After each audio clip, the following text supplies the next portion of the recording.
a former cult compound where hooded spirits and demonic creatures lurk, a weathered old cemetery whose bounds are shrouded in terrifying ghost stories, and a retired courthouse harboring the apparitions of some of America's most prolific serial killers. Await on this journey through some more of Florida's most haunted places. Let's jump right in.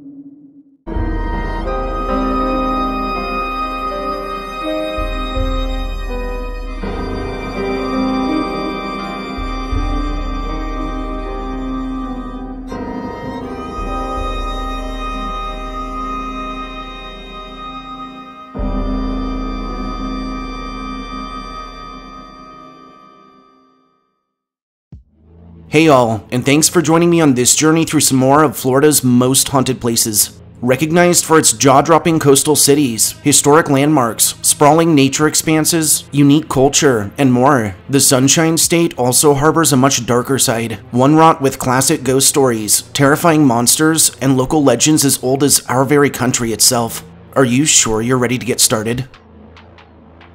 Our first haunt takes us to the center of Florida, to Orlando's Orange County Regional History Center.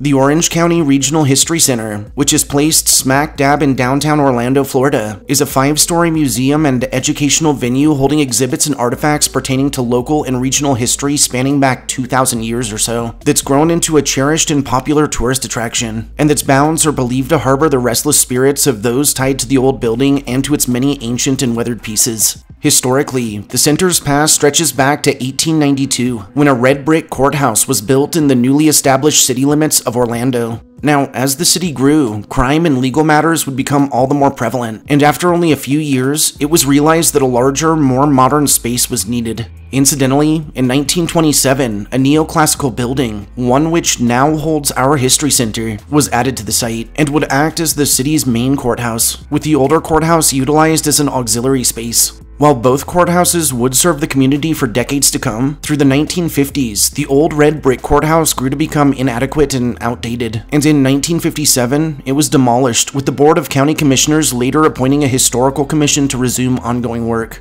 Subsequently, in 1960, a courthouse annex was constructed right next to the 1927 courthouse. Later, in 1976, the Orange County Historical Museum, which was located in Orlando's Lock Haven Park at the time, was established and would act as a catalyst for our current history center. In 1989, this annex was closed down due to asbestos, and in 1995, Orange County would finish and open its current high-rise courthouse, following which, a group of community leaders would vote on and recommend using the 1927 courthouse as a space for a larger regional history museum. In 1998, the 1960 annex was demolished, and Heritage Park was built in its wake. And in the year 2000, the Orange County Regional History Center would open its doors to the public. Today, the History Center totes both permanent and traveling exhibitions, with its collection housed across 3 of the 5 floors of the building, while the first floor holds the Atrium and Emporium gift shop, and the 5th, the Joseph L. Breckner Research Center, which was only made possible by donations from one Marion Brody Breckner, whose husband was an award-winning journalist and freedom of information advocate. The Breckner Research Center totes its own library and archives, is free to the public by appointment, and boasts 5,000 volumes that include collections from the Historical Society of Central Florida. The site remains a popular stop for both tourists and locals eager to learn more about Florida's past, and the many stories that have transpired across it. Chillingly, during its time as a courthouse, people's entire fates were decided within the museum's walls, and it's believed those tortured souls who lost it all, some of which that were later sentenced to death, might still linger across the property, and both visitors and staff members have reported phantom footsteps heard outside across its various trails, shadowy figures that slink around after dark, and instances of cell phones dying even on full charges. Within the museum itself, phantom screams and cries from attorneys, judges, and the condemned have been heard from various rooms. Several artifacts locked in displays have been known to move on their own, and one creepy rabbit doll that's kept in the museum's collection is believed to be haunted by a ghost named Emily, who's caused this piece to move as if it was alive. Additionally, this former place of law was actually one that was frequented by notorious American serial killer Ted Bundy, whose ominous figure has been noticed watching the living from darkened spaces. And on to number 2, which lands us on Florida's southwestern coast at the iconic Corishawn State Park. The Coruscant State Historic Site, which is placed out of Estero, Florida, right off of Highway 41, is a sprawling expanse dotted with trails and old structures tied to religious fanatics who settled there long ago. Its preserved bounds welcome countless nature enthusiasts, historians, scholars, and sightseers each and every year, and it's acted as a birthing ground for a number of classic ghost stories and inexplicable phenomena. The history of this rather odd state park began on October 18th of 1839 with the birth of one Cyrus Teed, who was a distant relative of who else but Joseph Smith of the Mormon faith, and who grew up and studied to become a physician and alchemist, among other things.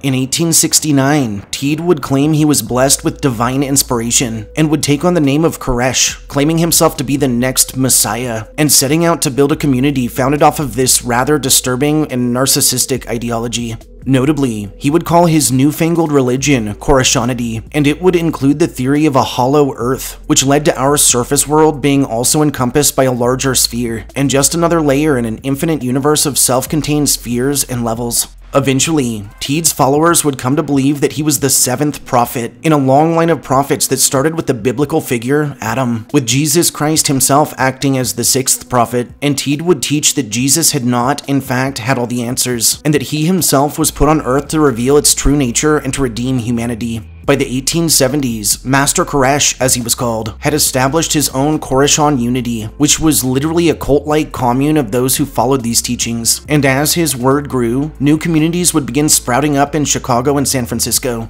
In 1894, Coruscant followers would work out a deal with landowner Gustav Domkohler and would score 320 acres of land out of Estero, under the shared vision of creating one great city, which would act as what they called New Jerusalem. Subsequently, they would renovate standing structures and build more of their own throughout the area, and over a 9-year span, they would clear land required for their compound that they would use in the planting of crops and harvesting of resources used to be fully self-sufficient. Through the early 1900s, the Coruscants would acquire an additional 7,500 acres of land and would put up more than 70 new buildings, from which they would prosper through the development of dozens of businesses, and for a time, they would thrive. But this cult was about to get a big dose of reality. On December 22nd of 1908, Cyrus Teed would pass on, and his followers, believing he would resurrect, would keep his body above ground for 5 days, before realizing that they may have invested in a fallacy. Over subsequent years, those living within New Jerusalem would begin moving elsewhere, and the community would continue to dwindle until 1956, when there were only 4 members left.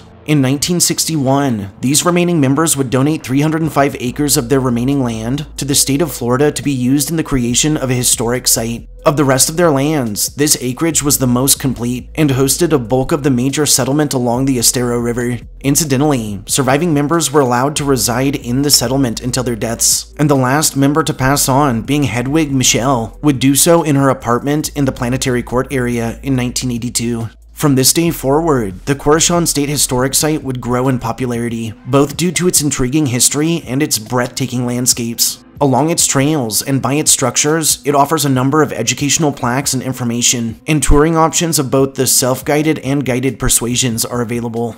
Eerily, the whole of the Coruscant State Historic Site is rumored to harbor the spirits of both the old cult's many followers, and also that of Cyrus Teed himself. And across park bounds, both officials and visitors have reported sighting lights within buildings that are supposed to be closed and locked up, instances of doors and windows opening and closing suddenly by themselves, and disembodied voices, music, and laughter heard emanating from these should-be empty spaces. Additionally, it's believed the spirits of Teed's followers are forever guarding what they called sacred lands, and those who have explored the area's many trails, especially as the sun goes down, have reported being followed by hooded figures on either side of the path, and feeling extremely unwelcomed. Throughout encompassing forests, walkers have told of strange growls heard from just out of view, of phantom screams that don't sound human in nature, and of glows like lantern lights that are always spied in the distance, and that always disappear when approached. Finally, following Teed's death, his body was placed in a mausoleum on the beach that was actually washed out to sea by a hurricane just a few years later.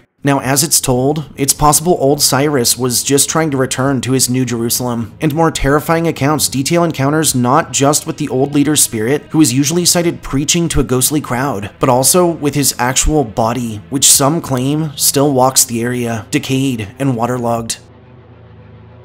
Number 3 takes us down to the Magic City itself, and has us checking in at the historic Miami Biltmore Hotel. The Miami Biltmore Hotel, or more affectionately just the Biltmore, which is located in Miami, Florida, is a historic luxury lodging placed out of Coral Gables that's a popular and lush place to stay for any passing through the area, and its aged halls are rumored to hold the spirits of a number of guests who checked in but never really checked out. Historically, the hotel's past starts in 1925, when prominent land developer George E. Merrick, who was accompanied by Bowman Biltmore Hotel's president John McKinty Bowman, joined forces in the shared dream of establishing, and I quote, a great hotel, which would not only serve as a hostelry, but also as a center of sports and fashion. In 1926, and after 10 months of construction at a cost of well over $10 million, the hotel would open its doors to a jaw-dropping inaugural complete with a massive crowd of people who were actually shuttled to the area on specialty trains that all bore the logo Miami Biltmore Specials. Notably, among this crowd was the Duke and Duchess of Windsor, Ginger Rogers, Judy Garland, Bing Crosby, members of both the Roosevelts and Vanderbilts, and even notorious gangster Al Capone. Sadly, and just months after its opening on September 18th, the cityscape would be stricken by the massively destructive 1926 Miami hurricane, and when the impressive construct remained undamaged, it would actually open its doors to over 2,000 survivors, who weathered the rest of the storm in beyond comfortable accommodations. Unfortunately for George Merrick, in 1929, his Coral Gable assets would declare bankruptcy, after which Bowman would buy out the rest of his shares in the hotel. And later, in 1931, he would sell the whole of the site to millionaire Henry Latham Doherty, who would go on to host aquatic galas at the hotel that would keep the lodging profitable, and during which as many as 3,000 attendees would visit its bounds every Sunday afternoon to watch synchronized swimmers, bathing beauties, and even alligator wrestling. On a side note, during this era, Johnny Weissmuller, who would later go on to play Tarzan on the big screen, would also set a swimming world record right within the Biltmore's pool. Following the onset of World War II in 1942, and like many major hotels of the era, the US War Department would commandeer the Biltmore and would convert it into a 1,200-bed hospital, preceding which, in 1946, the property would be transferred to the Army and was renamed as Pratt General Hospital, during which time a number of its windows were sealed with concrete and its marble floors were covered in linoleum. In 1947, Pratt General would be transferred again from the Army to the Veterans Administration, and it would go on to act as an early site for the University of Miami's School of Medicine, while it remained a VA hospital as well until a newer facility popped up in May of 1968. In 1973, the Historic Monuments Act and Legacy of Parks program would grant ownership of the hotel to the city of Coral Gables. Over the next decade, it would remain essentially abandoned, and in 1983, the site would welcome a full restoration, after which it was reopened on December 31st of 1987 as a luxury resort. In 1992, a multinational consortium led by Seaway Hotels Corporation would step in to run hotel operations under a lease granted by the city, and new managers would issue a complete overhaul, introducing telephone systems, repairs, redesigned furnishings, and guest room renovations, as well as the addition of a spa. More recently, in 2009, the site would establish its Biltmore Culinary Academy, which is a hands-on cooking school with classes for both adults and children. And in 2012, the AIA's Florida chapter would place the building on its list of Florida Architecture 100 Years and 100 Places. In the present, the Biltmore remains open to the public and offers unparalleled accommodations alongside fine dining and drink options and a number of events and tours. Like a classic scary story, the Biltmore is believed to harbor literally countless ghosts of past guests, of those who have died on site and of others that have held strong ties to its bounds. And over the years, both staff and guests have reported loud footsteps heard from empty hallways, knocking that's resulted in guests opening their doors to find no one in sight, and instances of those sleeping having their bed sheets pulled off of them in the middle of the night.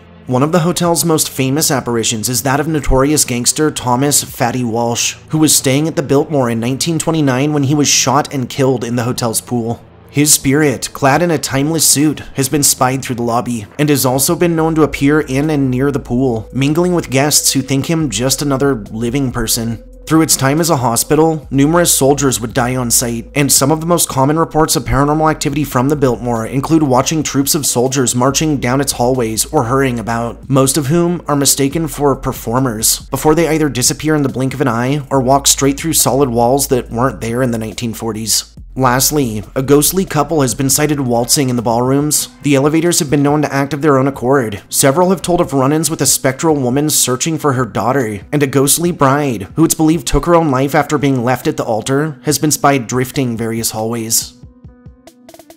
Number 4 has us exploring the US's oldest European city and claims of the supernatural surrounding Castillo de San Marcos. Castillo de San Marcos, which is located on the shores of St. Augustine, Florida, is a historic defense boasting the title of being the oldest masonry fort in the continental US. Its bounds are very popular amongst tourists and history enthusiasts, and that, over the years, has grown in infamy for a slew of associated ghost stories and tales of paranormal activity. Historically, in 1565, the European city of St. Augustine was founded under Admiral Pedro Menendez de Aviles in the name of the Spanish crown, marking it as the oldest European city in the whole of the country. And shortly after, in 1586, this new community would be attacked by none other than Sir Francis Drake, who was accompanied by a fleet of 22 of his own ships. Notably, following this assault, a need for further defensive measures was quickly recognized, and over the next 80 years, a total of 9 wooden forts were built in various strategic locations along the coastline. In 1668, however, English privateer Robert Searle would attack the city and burn several of these forts, and following this display of violence, city planners began considering something more substantial than primitive wooden defenses. Incidentally, a plan for a masonry fortification was approved under Mariana, Queen Regent of Spain, and from 1672 to 1695, Castillo de San Marcos was constructed on the backs of native laborers. Notably, during the same era, enslaved individuals from various surrounding colonies would begin fleeing to St. Augie, under the Spanish's promise to free them if they converted to Catholicism. And in 1688, when an English major from Carolina attempted to retrieve said escapees, Spanish Governor Diego de Quiroga actually rejected them at the gate, marking the city as one of the first places to accept other races.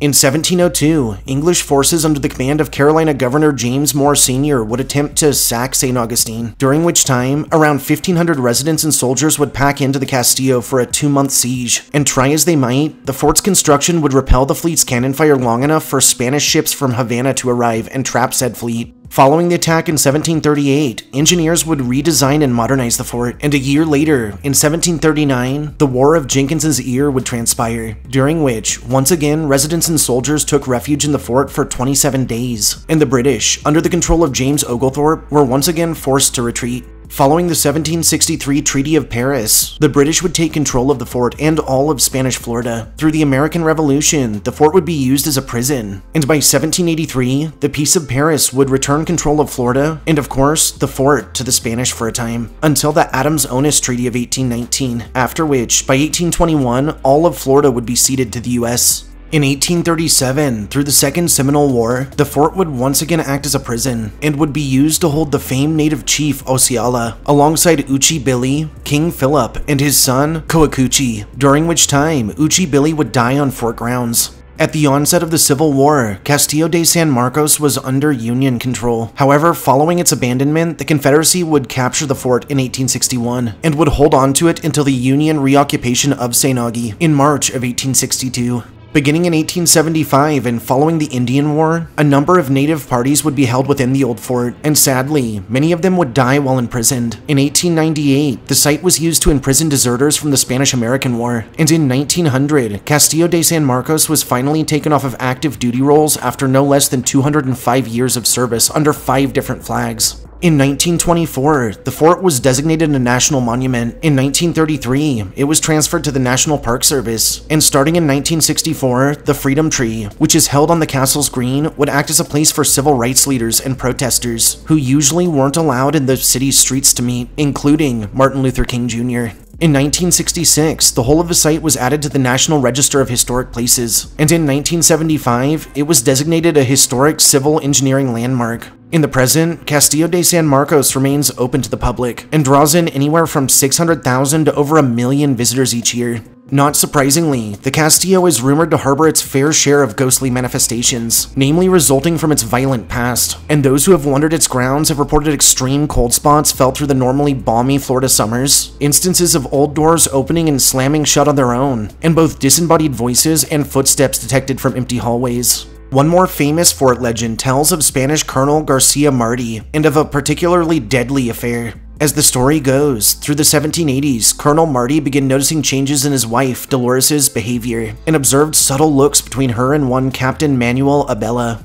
Slowly, a jealousy formed, and when, in 1784, he smelled his wife's perfume on the young captain's uniform, it said the colonel flew into a rage, and that shortly after, both his wife and the captain mysteriously disappeared. Additionally, another associated story tells that much later, an architect touring the fort discovered a false wall, and after removing several bricks, found 2 skeletons sealed within a very small room. Now, some believe that the colonel sealed both his wife and her lover inside of this room to slowly perish over weeks, and that this brutal tragedy may have left their spirits restless. Incidentally, the ghosts of both Dolores, who manifests as a beautiful young woman in white, and of Captain Abella have been sighted roaming fort grounds, never together, and always with mournful looks upon their faces. Paranormal investigations at Castillo de San Marcos have reported high EMF levels, orbs captured in photography, and hits on thermal grids. And on several occasions, and usually after dark, troops of spectral Spanish soldiers have been sighted hurrying about the fort's walls, seemingly firing cannons in an attempt to ward off an invasion that transpired centuries ago. While he didn't actually die at the fort, native warrior Osceola would perish while still in custody, after which one Dr. Whedon would actually saw off his head and keep his skull as a curio. Incidentally, the headless spirit of Osceola has been known to approach visitors swiftly from darkened areas, terrifying all nearby. And possibly from the same time frame, another ghost of a Seminole warrior has been sighted leaping from the fort's walls, in what many now believe to be the echo of a past escape attempt. Last but not least, our 5th and final haunt has us braving the grounds of the legendary Key West Cemetery. The Key West Cemetery, which is located where else but in Key West, Florida, is a 19-acre historic burying ground placed at the foot of the Solaris Hill in the Old Town area of the island. That's bounds draw in both those visiting grave sites and also history enthusiasts looking to learn more about the area and its past residents, and that are surrounded by a slew of local legends and tales of strong supernatural activity. Historically, predating the establishment of the Key West Cemetery, an older burying ground was located out of the coastal sand dunes on Whitehead Point, around the West Martello Towers area. However, in 1846, a large hurricane would cause massive flooding, which in turn resulted in bodies from the freestanding graveyard literally being washed pretty much everywhere else across the island. And there are actually stories of witnesses watching caskets floating down various roadways. Incidentally, a larger plot at a higher elevation was selected to hold the replacement cemetery, being our current Key West Cemetery, and this new boneyard would be established the following year in 1847. Notably, because a number of bodies had to be reburied in this new yard, a lot of the graves at the Key West Cemetery actually predate the yard itself, and some stretch all the way back to the early 1800s, possibly even late 1700s. Learning from mistakes made with previous cemeteries, and much like cemeteries located in New Orleans or other low-lying parts of Louisiana, burials at the new Key West Cemetery were conducted namely in vaults, and though it does host traditional in-ground burials as well, there are only a handful of such interments. The Key West Cemetery would go on to serve the community faithfully into the future, and surprisingly, it remains active to this day, offering a range of end-of-life services. In the present, the site holds more than 100,000 interments, which includes some fairly famous names, including Sloppy Joe Russell, who was a close personal friend of Ernest Hemingway, and Ellen Mallory, who was affectionately known as Key West's Queen of the Bahamas. The expanse remains open to the public, and for those who are interested, a number of touring options are available, including chilling ghost tours and Halloween events, and rightfully so, as over its many years, visitors, officials, and even those simply passing by the Key West Cemetery have reported orbs that flit above gravestones, ominous moaning sounds that emanate from thin air after dark, and instances of personal electronics such as phones, cameras, and tablets acting erratically or even dying on full charges. Easily the cemetery's most infamous story is that of Count Karl von Cosel. As the story goes, through the early 1900s, Karl performed work in radiology, and after doing his job for years, ended up falling in love with one of his patients being Elena Milagro Hoyos. Now, at the time, Elena was known as the most beautiful woman in Key West, and when she came to Karl in ailing health, he claimed that she was the love of his life and that he'd seen it in visions. Unbeknownst to Elena, while he was working to save her, Karl was also becoming obsessed with her. He showered the sick woman in expensive gifts and doted upon her every whim. Regardless, however, it's said that Elena never thought of him as anything more than her doctor. Sadly, Elena ended up passing on from her illness in 1931, after which Karl paid for her funeral and even asked her parents' permission to give her an above-ground mausoleum. From that point forward, the love-struck doctor would sneak into the yard and visit her tomb every night, until on one such occasion, an idea struck him. Carl began to believe that if he took Elena's body back to the place where she died, being his home, that her spirit would reunite with it, and even went so far as to tell others that he heard her voice calling to him. After breaking into her crypt and bringing her corpse home, Carl spent days and money dressing the dead body up, buying wigs and new clothes for her, replacing her rotting skin with plaster of Paris, and performing God knows what other acts upon her lifeless form. Until finally, Elena's sister went to confront him, and when the corpse was discovered, he was subsequently arrested for his perverse actions. Following which, Elena was actually put on display and visited by thousands of people, before being reburied where no one else could find her. Since this frightening event, the ghost of Elena, who looks like some eerie abomination between human and China doll, has been sighted roaming the cemetery. And while she was purportedly a very good person in life, those who have stood in her ghost's presence describe feelings of pure terror, and several have even claimed to have been chased by her at great lengths. Another renowned ghost at the cemetery is that of an unnamed Bahamian woman, who it's believed arrived to the locale in order to start a new life, but that was only met with death. As it's told, this woman has been sighted by entire tour groups, and has been observed shooing and trying to scare the living away, leaving some to believe that she protects the yard and the dead who rest within it. Investigations of the Key West Cemetery have yielded high EMF levels, chilling EVPs, and orbs and silhouettes captured in photography and video, while others have told of items on graves moving on their own, of a strange dizziness that overtakes them, and of shadowy hooded figures that are always spied at a distance, and that quickly fade after being noticed. Furthermore, others still have talked of ghostly Spanish soldiers cruising the plot, that they at first think to be actors before they disappear in the blink of an eye. Across the whole of cemetery grounds, many have reported extreme cold patches that seem to follow them around, instances of personal possessions going missing and turning up later in front of specific grave sites, and accounts of cars parked near refusing to start when guests want to leave, resulting in them being stranded there late into the night, as well as a slew of encounters with apparitions in clothing spanning the eras, with strange, pale, ghoulish creatures that lumber about, and a handful of witnesses tell of run-ins with devilish monsters. Lastly, and in one of the most horrifying local legends I've had the disprivilege of covering, one of the graveyard's most iconic stories tells of a ghostly little girl that lurks somewhere within. See, the thing is, this tiny spirit is rarely actually sighted. Instead, there are literally countless eyewitness reports originating from visitors and even authorities who have heard the little girl giggling and calling out to them, and everyone who's followed this voice has always led to the grave of a girl who died when she was only 12. On more rare occasions, several have told of watching her small, pale form peer out from behind tombstones or markers with a mischievous smile before quickly ducking back out of view. Thanks for joining me in exploring more of Florida's most haunted places. If you enjoyed listening to my histories and ghost stories, subscribe to my channel, throw this upload a like, and share me with anyone you feel could use a good scare. I'll catch you all next time.